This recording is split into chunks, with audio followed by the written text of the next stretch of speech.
সার্বভৌম দেশকে একবিংশ শতাব্দী তারা হামলা করবে, বোমা দিয়ে গুড়িয়ে দেবে, এটা কোনোভাবেই আমরা গ্রহণ করতে পারি না। সুতরাং আমরা তার নিন্দা জানাই, তার প্রতিবাদ জানাই।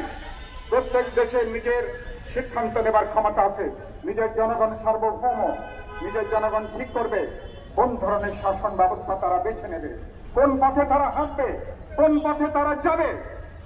আমরা বলেছি যদি এটা হয় তাহলে তো যে কোনো দেশ যদি মনে করে, এবং একইভাবে আপনারা জানেন এই মার্কিন প্রশাসন যখন আমেরিকার প্রেসিডেন্ট ছিল, সাদ্দাম হোসেনের কাছে মানব বিধ্বংসী অস্ত্র আছে, এই কথা বলে ইরাকে তারা আগ্রাসন করেছে, ইরাক তারা দখল করে নিয়েছিল। পরে দেখা গেছে ইরাকে মানব বিধ্বংসী কোন অস্ত্র সেখানে পাওয়া যায়নি। সাদ্দাম হোসেনকে তারা গ্রেপ্তার করেছে, জেনে নিয়েছে, পরে একটা তামাশার বিচার করে তাকে তারা ফাঁসিতে তারা ঝুলিয়েছিল, নিশ্চয়ই আপনাদের মনে আছে। এবং ইরানের পরে ইরাক একমাত্র আরব দুনিয়ার বুকে স্বাধীনভাবে তারা দাঁড়ানোর চেষ্টা করেছিল। এরা এটাকে বলে প্রিএমটিভ অ্যাটাক, যে আপনি আমাকে আক্রমণ করতে পারেন, এটা যদি আমি মনে করি তাহলে আপনাকে অগ্রিম আমি হামলা করব, আক্রমণ করব, আপনাকে আমি মাটির সাথে মিশিয়ে দেব। এটা হলো বর্বর আইন, এটা বর্বর যুগের কথা। এটা কোন সভ্য আধুনিক যুগ এই ধরনের নীতি গ্রহণ করতে পারে না। একইভাবে আফগানিস্তানে একইভাবে আমেরিকা তারা হামলা করেছে, তারা সেখানে কারজাই মার্কা সরকার গঠন করেছে, তাবেদার সরকার গঠন করেছে।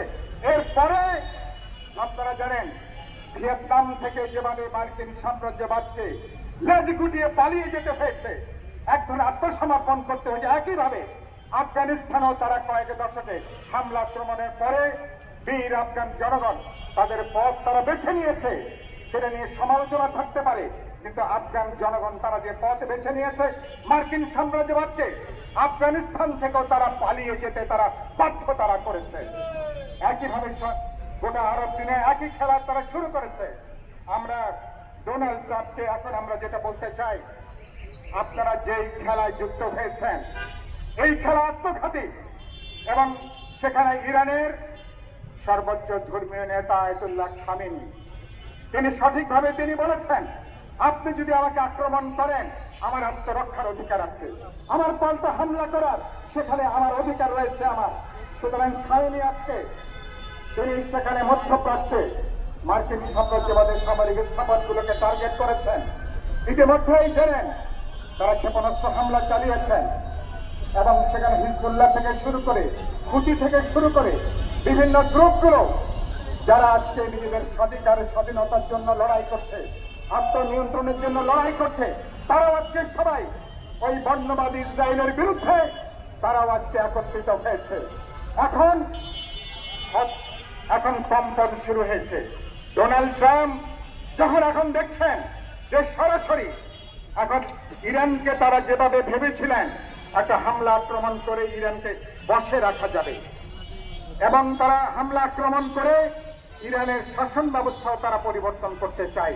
চিন্তা করেন, ইরানের জনগণ ঠিক করবে ইরানের শাসন ব্যবস্থা কি হবে, জনগণ নিজেরা নির্ধারণ করবে। কিন্তু মার্কিন যুক্তরাষ্ট্র, ইসরায়েল বা অন্য কোন সাম্রাজ্যবাদী দেশ, সাম্রাজ্যবাদী গোষ্ঠী তারা তো ইরানের ভাগ্য তারা নিয়ন্ত্রণ করতে পারে না। ইরানের শাসন ব্যবস্থা কি হবে তারা নিজেরা এটাকে তারা ঠিক করে দিতে পারে না।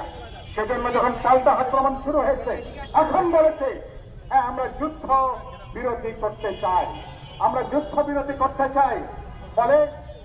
এবং এই প্রতারক ভণ্ড এই ডোনাল্ড ট্রাম্প সারা দুনিয়াকে তছনছ করে দেবার সে একটা মরণ খেলায় এখন লিপ্ত হয়েছে। সেই মরণ খেলার মধ্যে আমরা আজকে বিপ্লবী ওয়ার্কার্স পার্টি এই সমাবেশ থেকে আমরা বলতে চাই, এই খেলা বিলম্বে বন্ধ করুন। গাজাতে আপনারা যে হত্যাকাণ্ড সংঘটিত করে যাচ্ছেন, যেটা গণহত্যা, একটা জনগোষ্ঠীকে মানচিত্র থেকে আপনারা বিলীন করে দেওয়ার তৎপরতা যুক্ত হয়েছেন। সারা দুনিয়া কোটি কোটি মানুষ, মার্কিন যুক্তরাষ্ট্রের কোটি মানুষ, সারা দুনিয়ার প্রতিবাদে বিশ্বের লক্ষ লক্ষ মানুষ রাস্তায় তারা প্রতিবাদ করছে।